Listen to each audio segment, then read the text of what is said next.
So ito po kasing pari na to, no? Itong pari na to na si pangalan ng pari na to? Yung pari po na yan, nakalimutan ko na. Raura apelyido eh. Ano yung pari sa Bulacan. So ngayon, ang sabi dito nung pare, tahimik noon, puro kuda ngayon. Priest hits West Philippine Sea shirt, stand by Zubiri, Villanueva at Bato.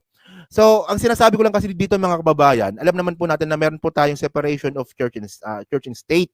Pero ito lang no, yung suggestion ko lang po kasi dito mga kababayan, pagdating po sa usapin po ng West Philippine Sea, mas maganda po talaga, wala na po tayong barriers. Wala na pong simbahan, wala na pong dilawan, wala na pong pinklawan, wala nang loyalista, wala nang DDS. Pagdating po sa usapin po ng West Philippine Sea, ayun lang yung suggestion ko. Kung hindi nyo kaya, okay lang, walang problema yon. Pero ang sinasabi ko lang dito, itong pari po na to na naging damaso din nung panahon din po ng eleksyon kasi nga po, ang dami niya rin po kasing paratang kay PBBM nung panahon po na yon, is ngayon naman po ay binanatan naman po itong mga DDS na senador. Well, si Mig Zubiri medyo pagbigyan na natin, no? Kasi yung pinupunto natin dito mga kababayan, yung mga re-electionist po, yung mga re-electionist sa 2025 election.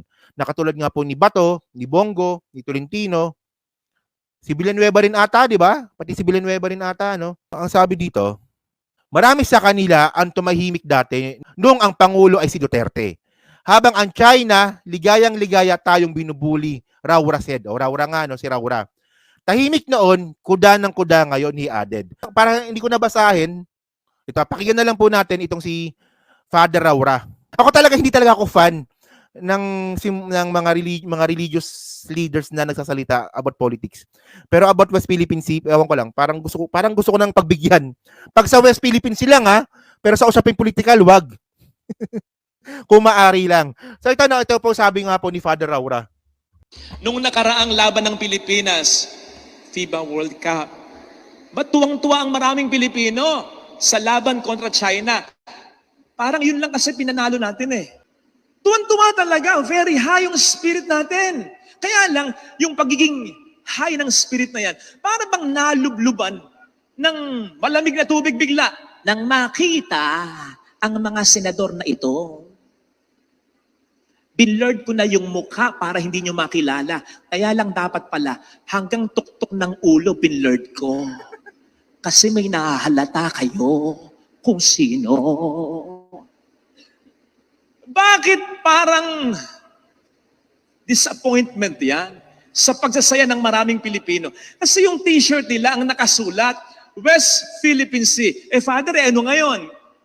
Kasi halos lahat sa mga senador na yan, nung ang Pangulo ay si President Duterte, tahimik lang naman.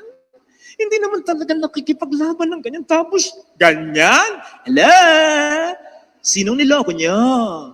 Pero sa punto de vista ko, hayaan na natin. Bigyan ng chance. Bikini Man, nagbago na.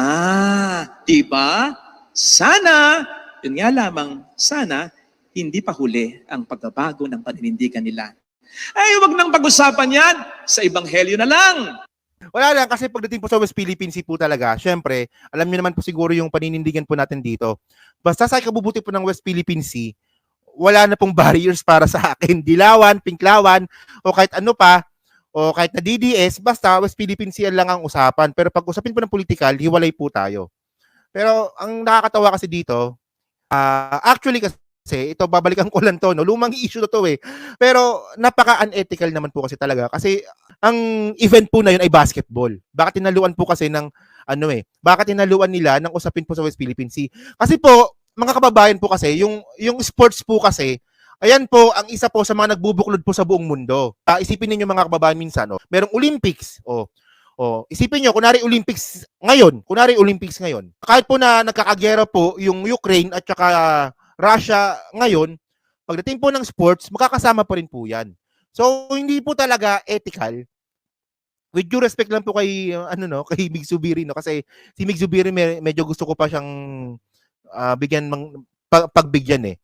Pero napaka-unethical para sa akin. Lalong-lalo na pag makikita pa natin ito. Panoorin nyo to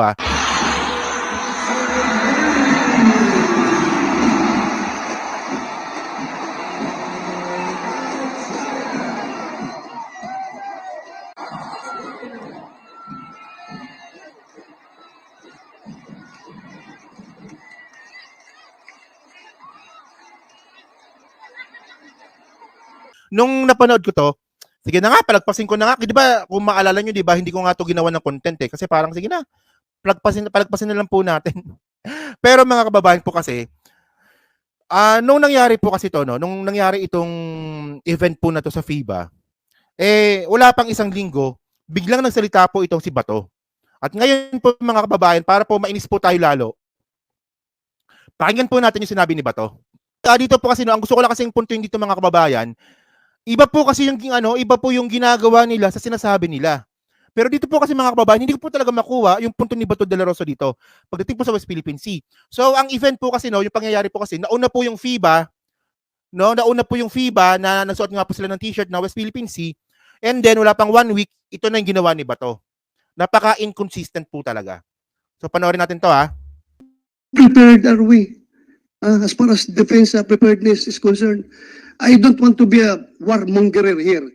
Pero bilang isang Pilipino, kailangan siguruhin natin na handa tayo. Anong immediate action drills na pinagagawa ninyo, J3 ng AFP, pag may nangyari sa Coast Guard yun, o kaya nagkakaroon talaga na shooting war, hindi napigilan ng China dahil iniini sila ng mga Coast Guard natin.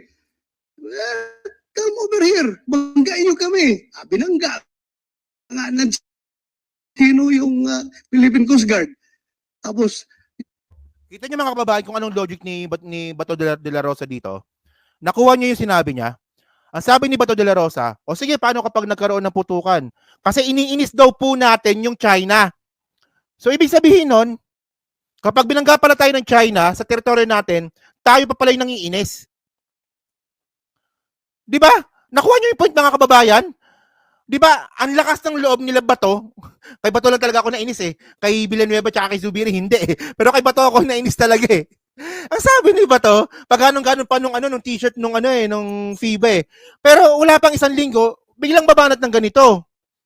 Na paano daw kapag tayo daw po yung binangga ng China kasi iniinis daw po natin. Ano yun? Teritoryo po natin yan. Kahit anong gawin po natin dyan sa West Philippine Sea, wala pong karapatan na meron pong presensya ng China dyan. So ngayon, kapag binangga tayo, sa logic ni Bato, kasalanan pa pala natin. Kasi tayo pa raw nagpo-provoke. Bakit kaya ganito yung mga DDS, no? Nung dati, no, nung naniniwala pa ako kay Duterte, talinong-talino ako sa mga to. Pero ngayon, nabobobohan na talaga ako. Ang bobobo pala ng mga to, no? Lang yan. So ito. Panoorin ulit natin, no? I don't want to be a warmongerer here. Pero bilang isang Pilipino, kailangan siguruhin natin na handa tayo. Anong immediate action drills na pinagagawa ninyo, J3 ng AFP, pag may nangyari sa Coast Guard yun, o kaya nagkakaroon talaga na shooting war, hindi napigilan ng China dahil iniini sila ng mga Coast Guard natin. Come over here, banggain nyo kami. Binangga nga ng sino yung Philippine Coast Guard. Tapos, yun na, nagkaputukan na. Ano ngayon ang... we don't have to go to the details. Gusto ko lang malaman from you, J3, kamanang in charge sa operation ng buong armed forces of the Philippines. How ready are we to respond to that situation? Baka sabihin na naman yung mga mapareho tayo sa Mama Sapano na hindi mo na kami mag-respond dahil hintayin mo na namin yung clearance ng presidente. Ano bang immediate action nyo dito? Pag ganun mangyari, yun nga. Worst comes to worst. Nagkaroon ng shooting incident. Armed attack talaga nangyari. Are we ready? Kaya natin as an armed forces. Huwag tayong umasa sa Amerikano. Huwag tayong umasa sa ibang bansa. Tayo lang. Kasi wala mo talaga magmamalasakit dito. Tayo lang, Pilipino. Ayun pala yung point. Yun, ayaw sa Amerikano. Yun talaga ang point ni Bato. Hindi tungkol sa kaya ba natin, ang point talaga dito is ayaw niya talaga sa Amerikano. So mga kababayan po kasi, ito po kasi pagkakaiba nito eh. Kung nung panahon nga po ni Duterte is naging duwag po ang Pilipinas, kasi nga po, hindi naman po talaga natin kaya. Pupunta ka ng gera tapos mamamatay ka lang, sino ba namang gagong gagawa nun? So kaya nga po, dito nga po, naging strategic po si PBBM dito.